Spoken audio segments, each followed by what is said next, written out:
Wow. Genuinely, I have no words to even describe this game. Like, the visuals, the gameplay, the story, everything. Oh my god, everything about this game is amazing at every single aspect, to the point where plenty, and I mean plenty, people on Twitter are calling it the best FNAF game ever made. And honestly, I don't even blame them. Like, Fiznom, the creator of FNAF Plus, he's quite infamous within the fandom for his opinions on Security Breach and past situations. We don't talk about that. Regarding him, he even enjoyed the game. And that's saying a lot, considering he doesn't really enjoy anything regarding the game. But this video isn't even about him right now, so we're gonna go into what I specifically enjoyed about the game, starting with the game's lore. Lore-wise, this game is phenomenal. Getting into spoilers here, but them bringing up Chica's party world nearly a decade later is insane. Showing us blueprints for her, food they sold, Chica's design herself. Oh my. Yo, I wasn't expecting this at all. It was just genuinely insane. It had me hopping out of my bed, everything. Something else I wasn't expecting at all was lore regarding Fiona, Edwin's wife. And honestly, I'm still confused about this part, but this is my understanding, alright? Don't get mad at me if I get this wrong. Like, the game literally just came out like 10 hours ago, by the way. But I guess Edwin built a machine, and it's the same one as the Mexis machine from Ruin, but it's Fiona instead? Question mark. I'm assuming both of the machines were used for keeping the mimic away or calm or whatever it even does. I don't know. I'm too excited, bro. I can't. Oh my gosh. But I guess the machine had a separate branch for the Mimic 2 model, which copied her completely while serving as a caretaker, her mother for David, and a replacement for herself made for Edwin, whether it be intentional or an accident. I'm not really sure. I guess we'll find out within a few days. I'm gonna look into that more. But I'm assuming when Edwin took his anger out on M2, it went rogue, which separated the Fiona machine and M2, maybe, causing two separate branches. I don't really know though. Again, I could be completely wrong. In the same ending, however, we found out that Edwin was working with Fazbear Entertainment to create the FNAF 1 pizzeria, which is under the factory for some reason. I don't really know. But in the pizzeria, we see prototypes for Freddy, Bonnie, Chica, and Foxy, alongside prototypes of Fredbear and Spring Bonnie. Something more interesting is we see prototypes for Classic Monty and a dog animatronic. I forgot the name. I think it's like Bubba or Bub or something. I don't know. Something with a B. And it's very obviously Sparky. It's the design from the movie and everything. Sparky reference.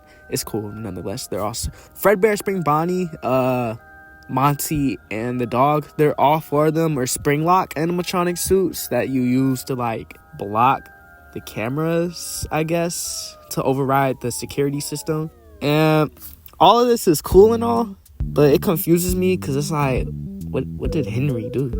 Like, we always thought he made the animatronics, but it was Edwin.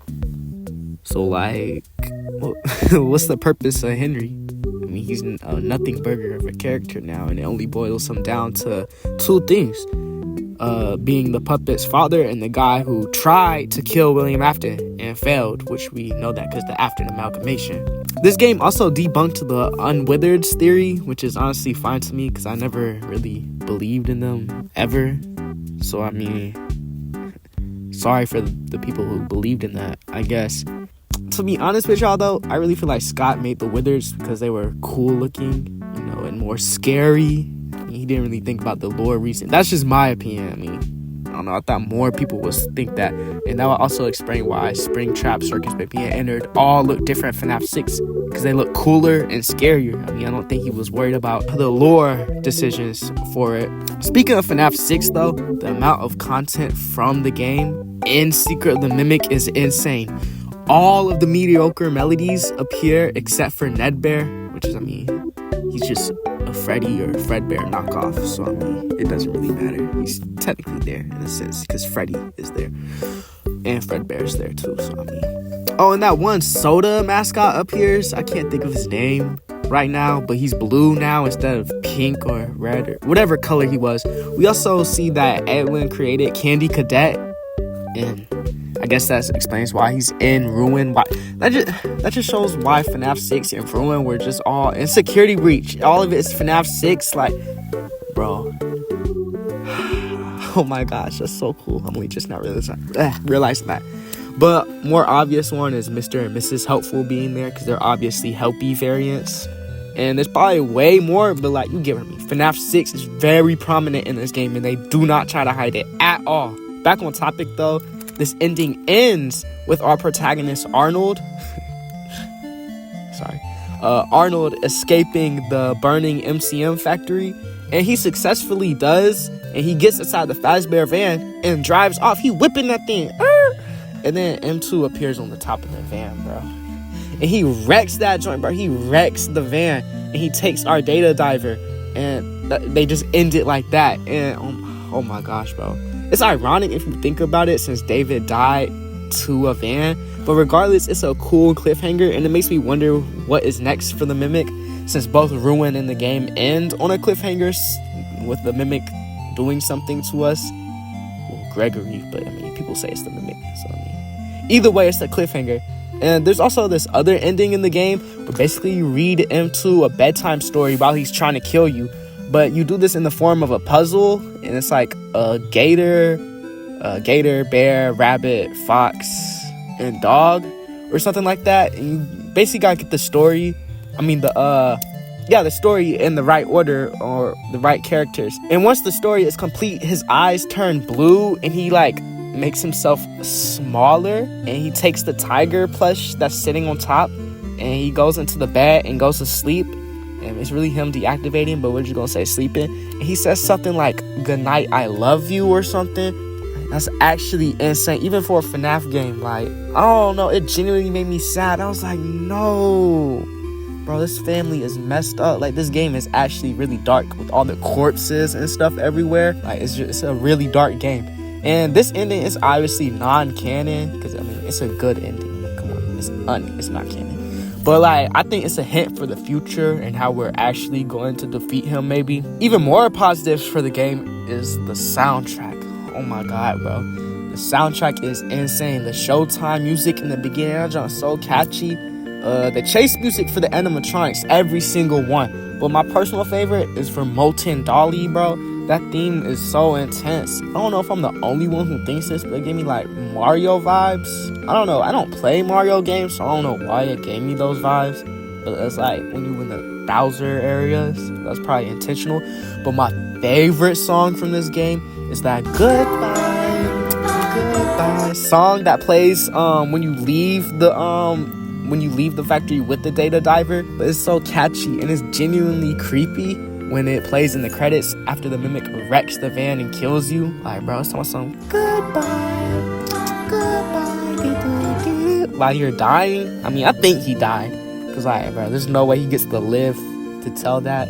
Either that or the Mimic just did not care. But even more positives, the design for each and every mascot suit were amazing. Like, oh my god, the game is literally eye candy. I cannot stop looking at the designs. It's easily still Will's best work. I don't care what nobody says. I say that with full confidence. Leave me alone! I'm running out on the road. Unfortunately, though, there are some negative parts to the game, and I think that can be said about any game made. There are some negatives to balance out the positives. Well, I won't even say balance out, just small parts. Like, for starters, some sections and areas of the game, you can very, very easily tell that this was originally meant to be a VR game. Like, some of the windows in the factories, they're just PNGs of other areas of the factory, as if you were looking out the window, seeing into another area. Like, you can tell it's just a screenshot that they took and slapped right there, so they wouldn't have to. I mean, I'm assuming it's for optimization. But I guess in VR, you wouldn't even be able to tell as much as you can with just normal 3D. Like, I don't know, it ruins the immersion a little bit to me. But, you know, that's just me. let's see. Oh, it's also made very obvious in some of the mini games. Like, some of the mini games feel straight out of like Help Wanted, or Help Wanted 2, I should say. Like the Fazer Blast ones, and the one where you have to like physically move the props with the claw machine, and even the story time puzzle with M2.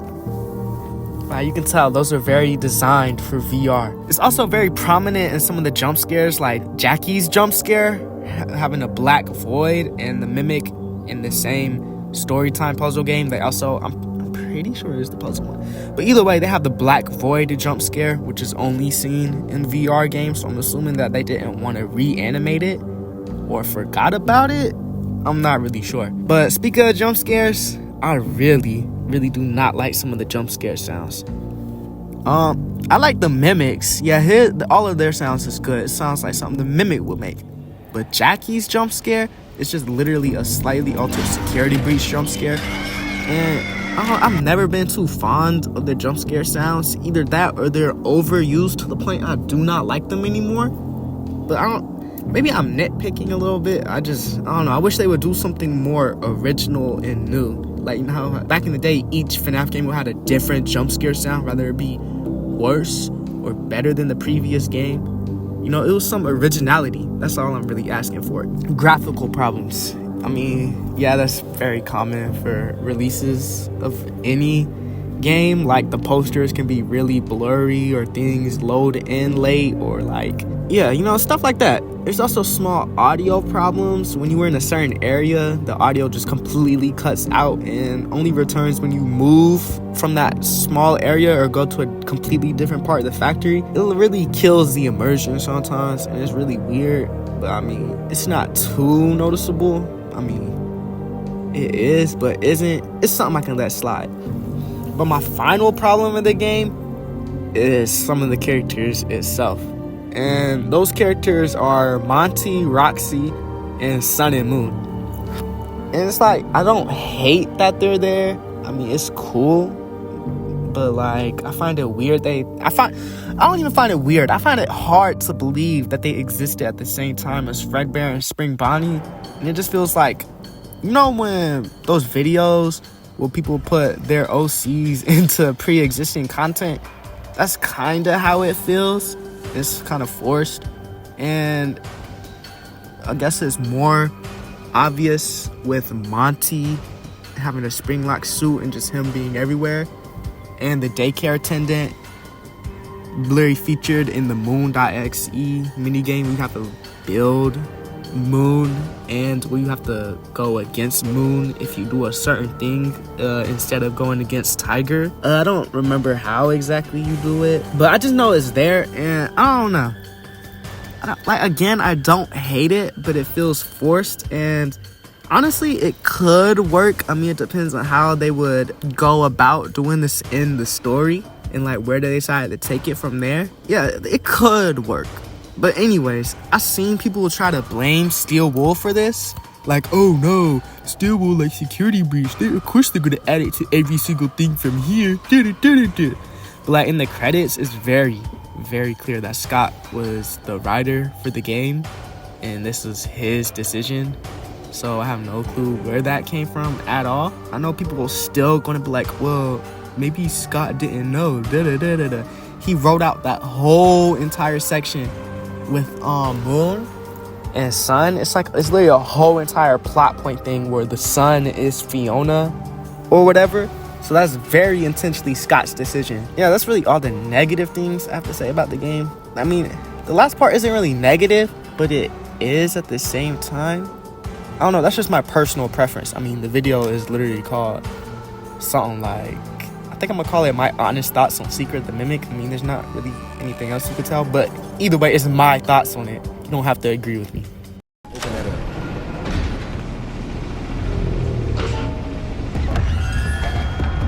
Oh, what the freak?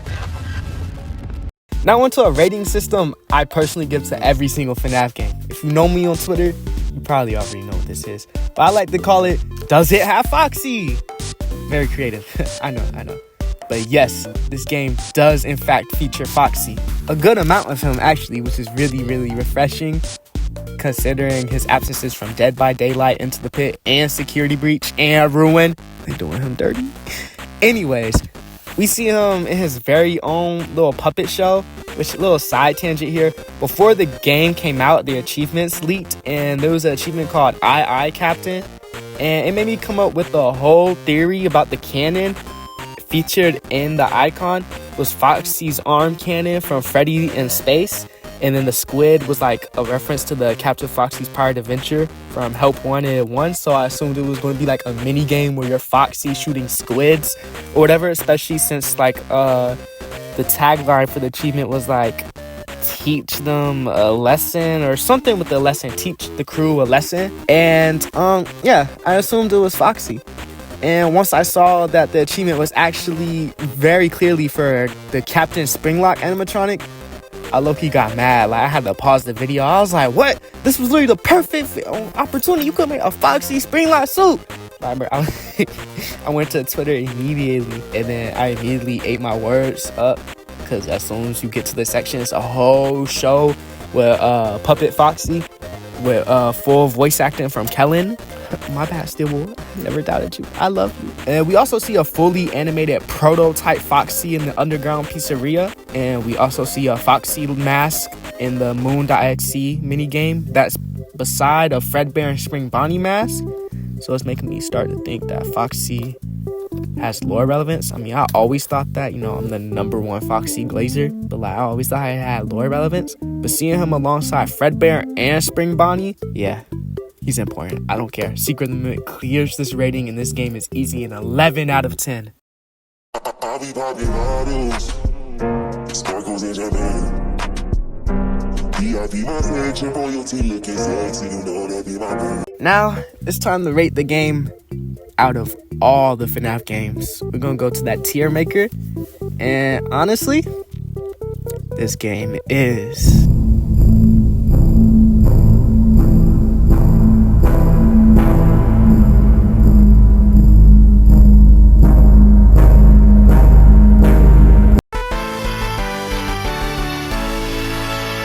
easily S tier. I don't care what nobody says. It's genuinely the best FNAF game ever made. Like, it clears all of Scott's classic games for me. And I know that's a hot take for some people because people are nostalgia blind and they can't seem to get over stuff like the FNAF 6 ending, which isn't even the only good thing about the game. But it's like, it's the only thing people ever talk about, and it gets really annoying. I mean, that's just me though. And previously, if you had asked me what the best Steel Wool FNAF game is, I would have either said Ruin or Help Wanted 1. But now we got Secret of the Mimic, and honestly, it's their best work yet.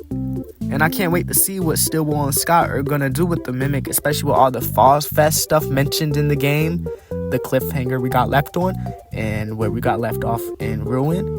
And I just can't wait for anything. So in conclusion, a $25 gift card certificate is not worth your life.